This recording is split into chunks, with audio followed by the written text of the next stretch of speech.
Mon nom est Clara Morgan. J'ai été chinois dans un restaurant en Angleterre. Nourri à la main des pigeons sauvages dans des quartiers malfamés. J'ai également survécu à un concert de rap et travaillé comme surveillant dans un parking à mi-temps. Mais aujourd'hui, je suis à Genève, ville internationale basée en Suisse occidentale. Chaque année, des millions de touristes perdent ici. Ma mission, vous montrer des techniques à savoir où vous en sortir. Je file maintenant, à moins de 80 km/h. Je ne fais pas trop le malin, non, car je sais ce qui m'attend. Je m'apprête à sauter en pleine terre inconnue. Je n'emporte avec moi que mon chapeau et mon appareil photo. La dernière fois que j'ai sauté d'une voiture, je me suis brisé tous les os. J'espère que ça ira mieux.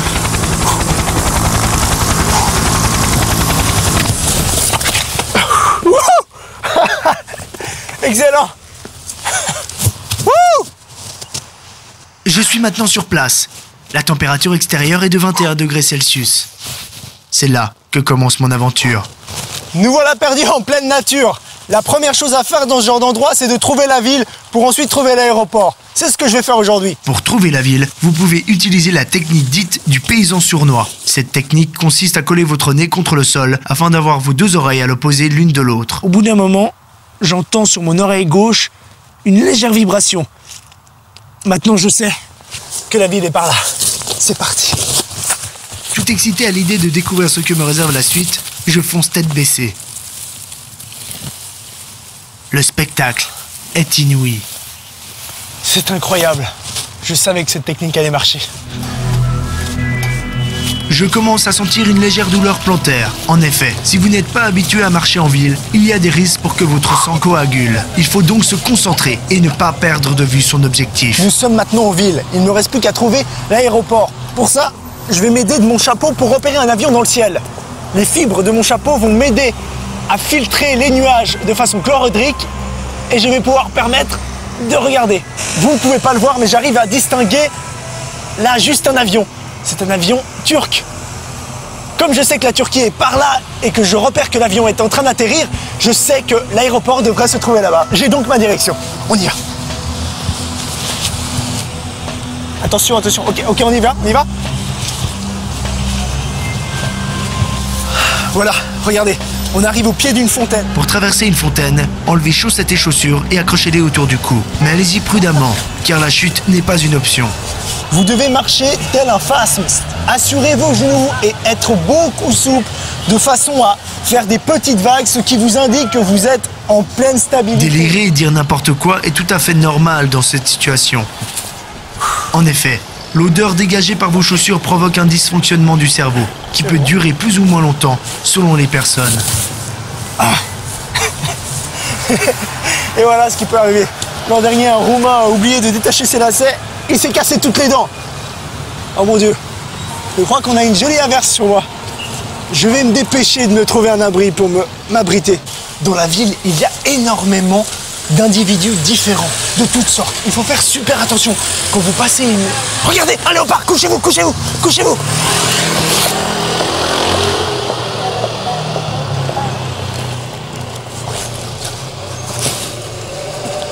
Oh mon Dieu, c'est incroyable!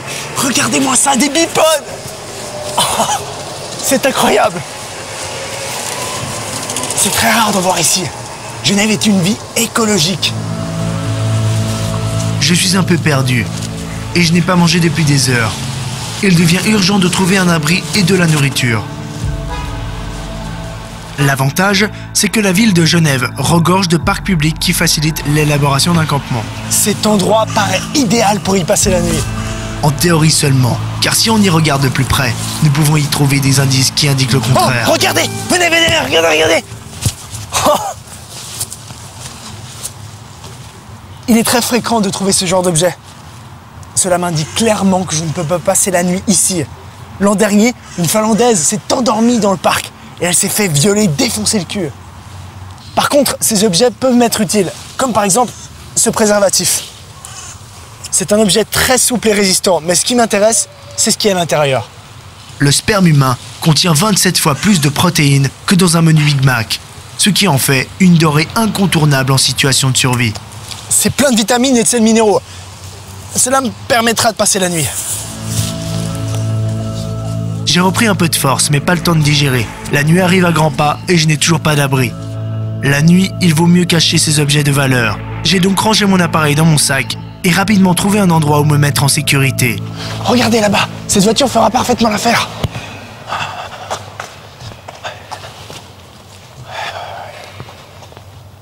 Ok, pour ouvrir une voiture, il suffit simplement de prendre un bout de tissu et de vous couvrir la main pour la protéger et donner un grand coup sec dans la vitre. La plupart des véhicules récents sont protégés à l'aide d'une alarme. Commencez par ouvrir le véhicule. Introduisez-vous à l'intérieur et actionnez le levier qui permettra d'ouvrir le capot. Ensuite, allez dans le capot et arrachez les fils de la batterie. Cela coupera l'alimentation de l'alarme. Ok, maintenant que l'alarme est désactivée, il est très important de s'éloigner du véhicule pour être sûr de n'avoir alerté personne.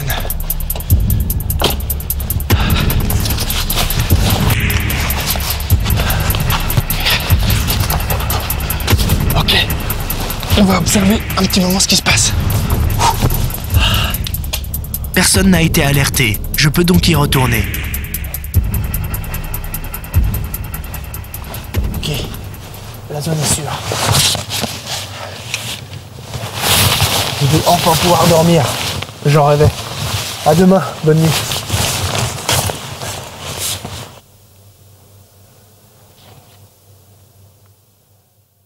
J'ai été réveillé par des drôles de bruit.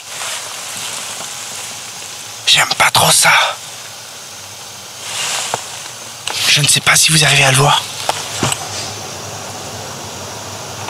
C'est un clochard zébré. Une espèce endémique. Oh mon Dieu. Il vient par là. Je crois qu'il m'a entendu. Il faut que je parte. Je suis en danger.